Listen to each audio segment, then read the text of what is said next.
Olá, nós somos acadêmicas do curso de Letras do 8º período da Universidade Estadual do Maranhão, do Centro de Estudos Superiores de Bases. E hoje viemos realizar a análise da obra A Última Tragédia de Abdullah Sila, proposto pela professora Ana Patrícia Sá Martins, na disciplina de Literatura Africana, sobre a temática Construção Histórica e Identitária de Guiné-Bissau.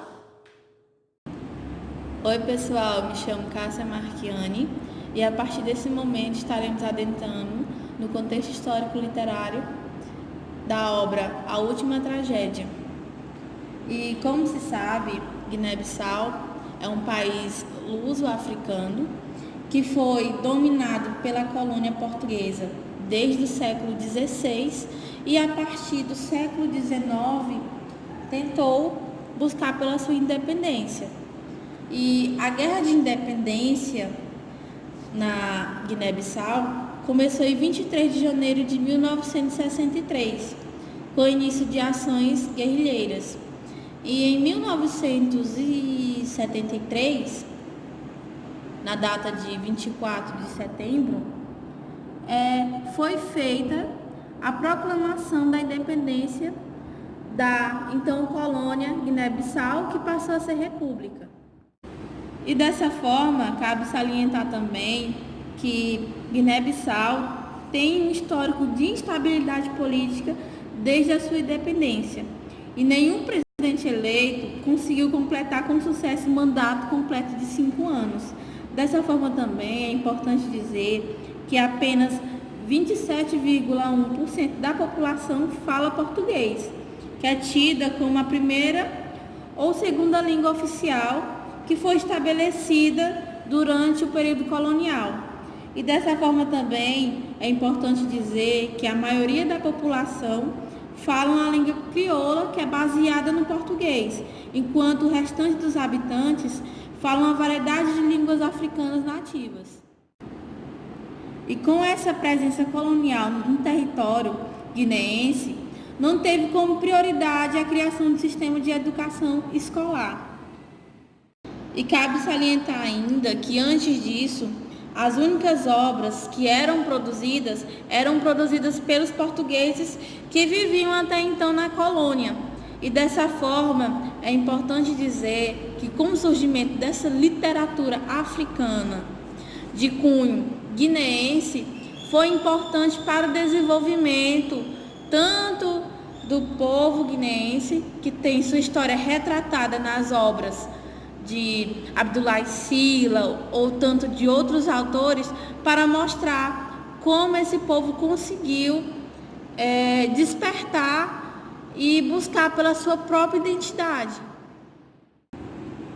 A partir desse momento, quem vos fala é Maria de Jesus e darei continuidade ao contexto histórico literário da obra. Então, como as primeiras produções da década de 90, o discurso literário dos primeiros romances de Guiné-Bissau refletem a busca pela identidade, a valorização, a importância de se manter a identidade de Guiné. Sendo assim, pode-se considerar que a partir do discurso literário que a Guiné-Bissau está aos poucos processando o campo de pensamento identitário e em relação assim, à configuração até mesmo do caráter nacional.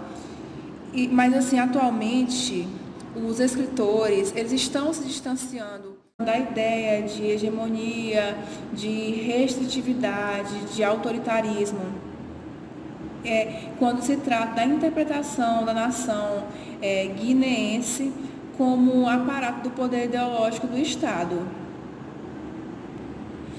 Levando-se em conta também a literatura de combate da década de 70, onde os autores eles manifestavam a dor, o repúdio ao colonialismo, a questão até da nostalgia de um tempo anterior, não é, que abeirava ali a civilização ocidental.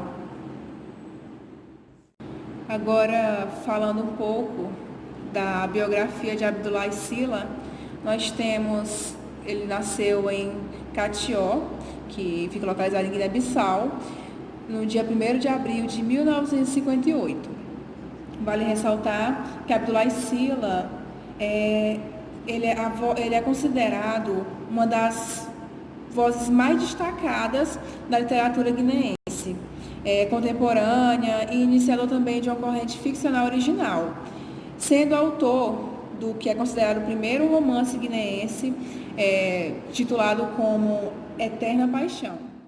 Abdoulaye Sylla, ele tem como profissão, ele é economista, investigador social e engenheiro eletrotécnico. Ele ainda constitui, ele faz parte do pequeno núcleo de intelectuais fundadores do Instituto Nacional de Estudo e Pesquisa, INEP. Ele dirige, com o irmão, uma firma de eletrônicos, titulada Citec, e é cofundador da empresa Egtel Comunicações. Então, o conjunto de obras de Abdoulaye Sylla perpassam questionamentos dos caminhos das diretrizes básicas, no caso, percorridas ou a serem percorridas pela nação guineense. Abdoulaye Sylla, ele tem um papel muito importante de estar trazendo a identidade do povo guineense, não é? Uma vez que pode até observar em seus textos a representação simbólica de uma comunidade de destino e de história e de cultura. E agora, pessoal, vocês verão a síntese da obra com a Marciana Regina. Olá, eu sou a Marciana Regina e eu gostaria de apresentar os principais personagens, os espaços e os cenários presentes na obra A Última Tragédia. Bom, eu não poderia deixar de falar, como principais personagens da Nidani, que logo depois teve seu nome mudado, para Daniele. A Nidani, ela é uma das principais personagens do livro. Ela é uma jovem, que saiu do povoado, lá da sua aldeia, interior do país, em busca de uma vida melhor, na capital. Ela, na verdade, queria se ver livre de uma certa profecia, que essa profecia, inclusive, deu esse nome, ao livro, deu esse título ao livro. Ela queria se ver livre dessa profecia que foi proferida por um curandeiro, um feiticeiro, lá onde eles habitavam. Segundo o livro nos relata, essa profecia era que ela era portadora de um mau espírito, e que esse mau espírito faria com que coisas ruins aconteceriam tragédias, tanto com ela quanto quem, digamos assim, entrasse no caminho dela.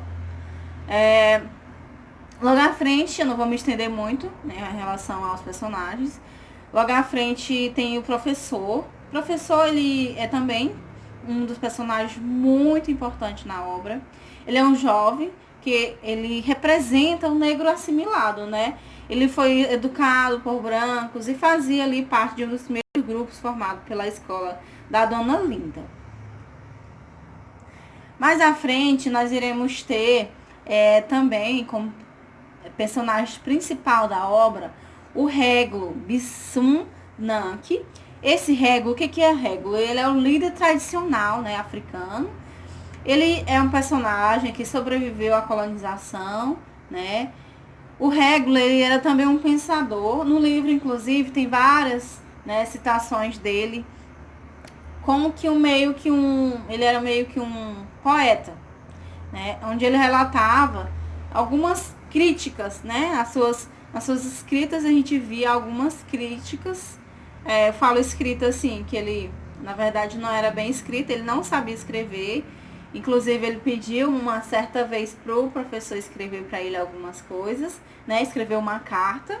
Então, eu falo escrita assim, o que está escrito no livro, que foram palavras proferidas por ele. Então, por isso que ele é chamado de o pensador, de um pensador. Então, ele questionava a supremacia do branco sobre o negro, ele não aceitava, ele questionava muito. E o direito de um povo invadir a terra do outro para instalar ali sua lei. Então, ele questionava essa invasão, do branco na vida e nas terras dos pretos, dos negros. Bom, quanto ao espaço e o cenário. Primeiro espaço que nós temos é o povoado, né? A aldeia onde a Nidane habitava. Nidane habitava nessa aldeia, né? Ela tinha várias madrastas. Alguma dessas madrastas ajudava até ela, conversava muito com ela sobre a vida dos brancos, né? Bom, lá ela nasceu nesse povoado e ainda muito jovem, ela tinha 13 anos, onde cita lá no livro, quando ela foi procurar, né, procurar emprego, né, na casa da Dona Linda, lá na capital. O segundo lugar que nós temos é a casa da Linda, né, da Dona Linda, do seu Leitão, que é o esposo dela.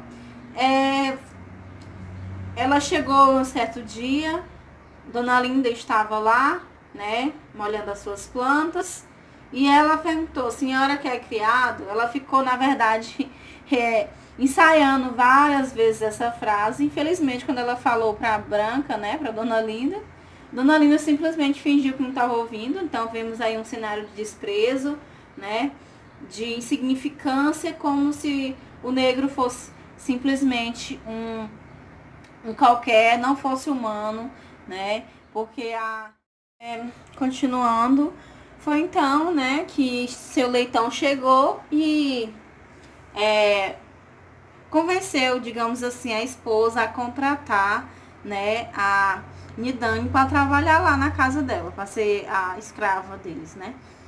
E passaram-se os tempos, Nidane sofreu muito, aquela casa ali, a gente pode falar que foi um cenário de sofrimento, de preconceito, onde foi imposto, primeiramente, né, mudar o seu próprio nome, ou seja, a pessoa não podia nem ter o seu nome.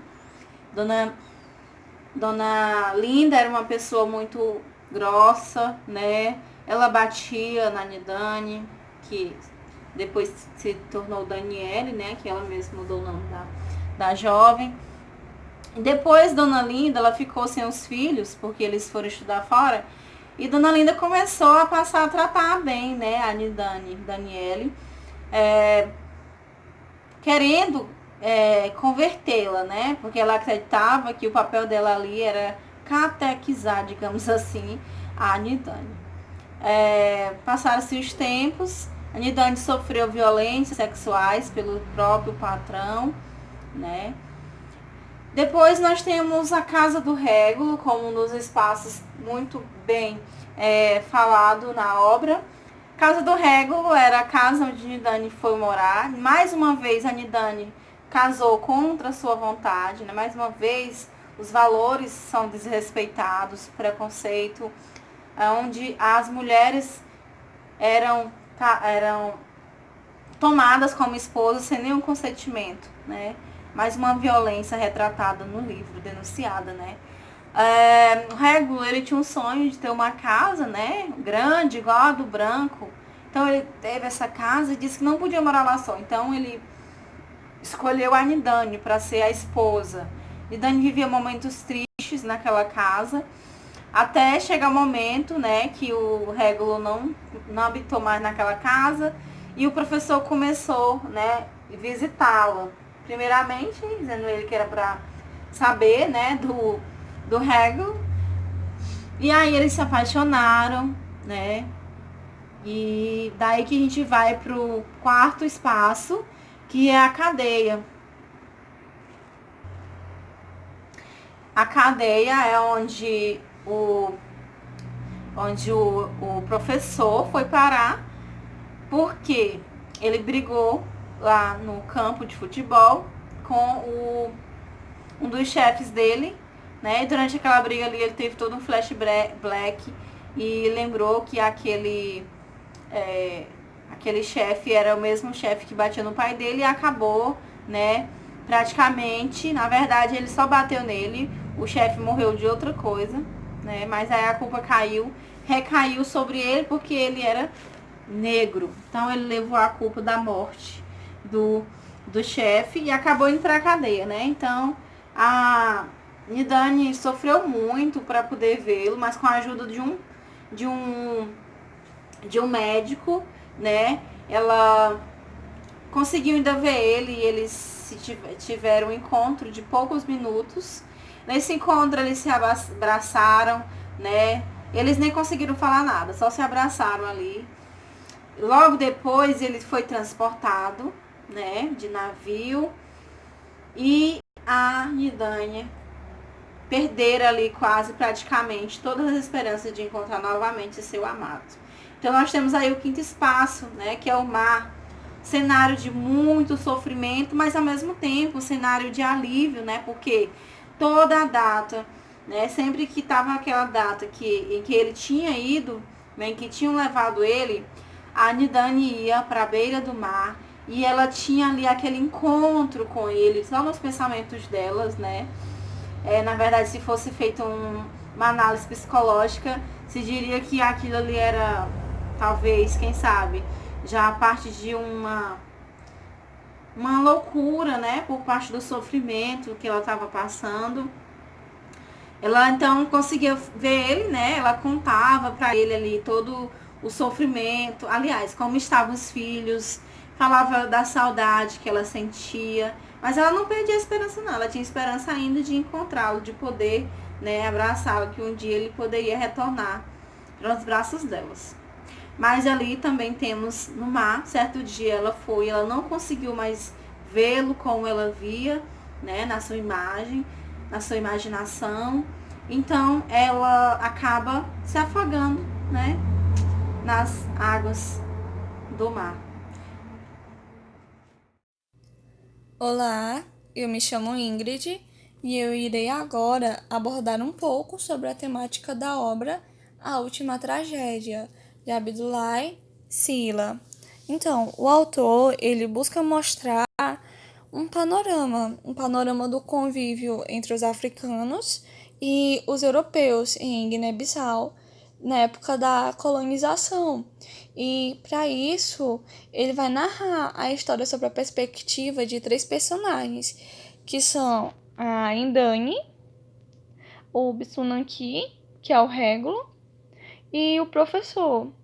E logo no início, o autor, ele já mostra a Nidane e o sonho dela, que era trabalhar na casa de pessoas brancas, de conhecer os luxos, a civilidade dessas pessoas, os aspectos urbanos.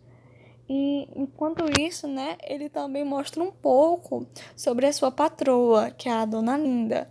E a Dona Linda, ela se vê com a mulher como uma mulher de missão, uma mulher que seria uma salvadora. Ela tem uma missão dada por Deus para ela e para a pátria, que seria de salvar esse pobre povo desse risco, desse perigo de se perder, essas pobres pessoas. E o que ela vai usar para isso, né?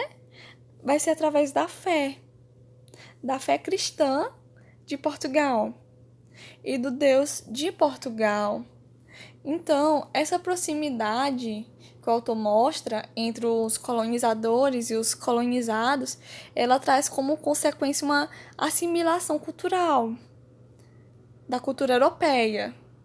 E logo de início, trazemos então Alcântara, 2018, para nos apresentar o que seria assimilação.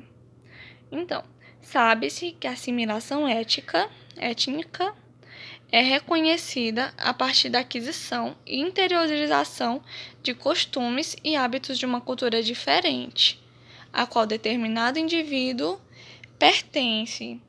Só que no caso da cultura africana, da cultura guineense, a cultura não foi apenas assimilada, mas ela foi completamente apagada, ou quase que completamente, né? Eles buscavam o quê? Substituir a cultura deles, dos guineenses, pela cultura europeia, a religiosidade, as ideologias. Então, ao começar pela própria língua, somente quem falasse português que seria considerado alguém civilizado, e sem ser um selvagem, sem cultura. E isso fica claro também nos próximos trechos do livro que serão apresentados. que a dona Linda fala para Indane. O teu nome agora vai ser Daniela, ouviste? A partir de hoje, tu és Daniela. Daniela. Maria Daniela e mais nada. E no outro texto, que precede a catequização da Indane. Sabes, Daniela, estive ontem a conversar sobre o assunto com meu marido. Tens que começar a ir à igreja comigo. Então, a Indane, ela já mostra, né? O autor já mostra em si a reação dela a isso. Uau, afinal, esta era que era a conversa daquele dia.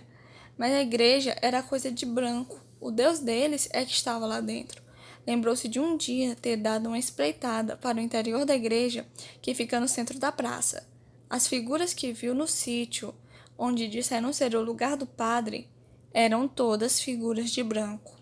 Não havia nada de preto lá. Até ela sabia que a igreja do preto era na Baloba, e o Deus dos pretos era o Airão. E o autor, ele traz mais um aspecto também dessa assimilação cultural através de outro personagem, que é o professor. E ele vai descrever o professor dessa forma. Era um rapaz ainda muito novo. Era preto, o que não agradou a muita gente. Um professor preto? Por que não um professor branco como nas outras terras? O branco sabe mais, pode ensinar mais. Agora, o que é que um professor preto sabe? Ainda por cima com a cara de criança que tinha acabado de sair da mama. Mas a senhora Dona Maria de Olinda disse que ele era um professor que sabia muito bem o que devia ensinar aos seus alunos, que ele era do primeiro grupo de uma escola especial, que tinham criado só para formar pessoas como ele. Então, a identidade do professor, desde o início do livro, ela é negada, a começar mesmo pelo seu próprio nome. O autor apenas se refere a ele como professor. Não há nenhuma parte do livro onde ele afirme qual seria o nome do mesmo. Então, esse personagem, ele vai mostrar também essa desconstrução da identidade do negro guineense, pois ele, o professor, ele tem valores europeus. Ele até mesmo tomou para si a mesma missão da Dona Linda, que era de catequizar, de salvar a alma daquele povo, que na verdade era o seu povo. E a missão, né, essa missão da sua quase pátria, que seria Portugal. Então, o autor, ele nos mostra daí a necessidade de repensar a identidade de Guiné-Bissau. E ele vai mostrando ao longo do texto também, né, essa reconstrução identitária. Porque primeiro ele mostra toda essa desconstrução, a forma como vai apagando cada vez mais a cultura deles, dos guineenses, para depois ele começar, dá para reconstruir aqui. E reconstruindo essa cultura. E à medida que os personagens vão se desenvolvendo, eles vão retornando às suas origens. Eles vão recuperando alguns dos costumes e aspectos de suas culturas. E nesse ponto, o autor ele traz outra característica dessa reconstrução, que é o caráter híbrido dela, caráter híbrido. Pois, como afirmam também Carneiro e Cardoso 2009, se lá está, de certa forma, disseminando a ideia de que, embora permeado por uma relação tirana, é do convívio dos guineenses com portugueses, na interface das culturas, que a identidade guineense vai sendo delineada e construída. Então, o autor ele deixa claro também, né, através do personagem do Régulo, que não há só aspectos ruins da outra cultura, mas o próprio Régulo, ele para pensar e crê que os guineenses, eles podem, de certa forma, aprender o modo de pensar do europeu. E mostrando, assim, essa mudança no personagem, o autor, ele mostra que ele não está se detendo apenas no passado. Ele não está escolhendo uma cultura em oposição à outra apenas, mas ele está evidenciando que as duas culturas tem aspectos relevantes, aspectos positivos também, e que podem ser aproveitados esses aspectos.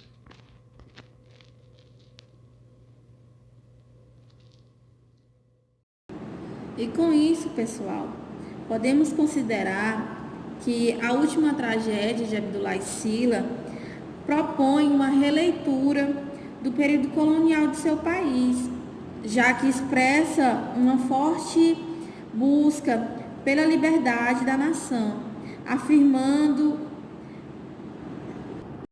uma identidade heterogênea que se caracteriza pelo encontro do tradicional com o moderno, desse cruzamento, desse encontro dessas culturas, né? Característica comum com a grande parte das literaturas africanas de língua portuguesa. E como podemos observar, ao fazer essa releitura histórica, apropriando-se de uma língua maior para dar voz a uma minoria, como se pôde ver lá nos primeiros dados colhidos, que somente 27% da população fala a língua portuguesa, Sila compõe uma nação imaginada e funda uma nova alteridade que põe em relevo a ideia de cruzamento de culturas. Não se pressupõe a sua fusão, e sim ao diálogo. Então, ao mesmo tempo que a literatura africana ela nos mostra belezas também, encantos, assim como seus mistérios, a África ela esconde. E é claro que diante da beleza e dos encantos que são apresentados, assim também pelos mistérios e segredos que a África esconde, os autores da literatura africana, eles são responsáveis pelo desenvolvimento, não é? De um universo bastante único, possibilitando a abertura para trabalhos incríveis, assim como a obra que nós acabamos de fazer a análise. O continente africano, ele passou por diversas formas de sofrimento, como já sabemos, que relacionado aos aspectos culturais, econômicos, entre outros. Mas o que tornou a terra sofrida, reconhecidamente pelo mundo, foram os processos realmente de colonização, assim como os conflitos vividos até os dias de hoje, e as guerras civis que chegam com grandes destruições. A última tragédia de Abdullah e Sila realmente é uma obra de grande valia. Ela é muito fácil de ler e de compreender. Ela trata de vários aspectos importantes. O autor ele busca denunciar toda a questão racial nessa obra, toda a discriminação sofrida durante a colonização, o valor que eles tratavam o negro, essa desconsideração para com eles e para a mulher negra mais ainda. O autor também, ele busca assim mostrar essa heterogeneidade da obra, e são aspectos tão importantes e tão caros, principalmente na atualidade, que isso torna essa obra ainda mais importante. Então fica aqui a nossa recomendação dessa obra, e futuramente trataremos também dela em sala de aula, com os nossos alunos. E dessa forma, é importante dizer que estudar literatura africana reflete muito na questão da identidade, da pessoa saber lidar com os outros contextos sociais e também se estender não apenas dentro do ambiente acadêmico, como se estender ainda no ambiente escolar, para que o aluno saiba se portar, saiba entender que a partir da diferença do outro, ele vai constituir sua própria identidade. Então, pessoal, fica aqui a nossa gratidão a todos vocês que nos acompanharam até aqui, em especial a professora Ana Patrícia Sá Martins, por ter nos proporcionado esse momento de reflexão, de busca até por nossa identidade também, e que vocês que estão nos assistindo e estejam sempre buscando atualizações em questão de literatura, em questão de conhecimento de vocês, para que futuramente isso agregue muito para cada um. Então, fica mais uma vez a nossa gratidão a todos vocês e até uma próxima.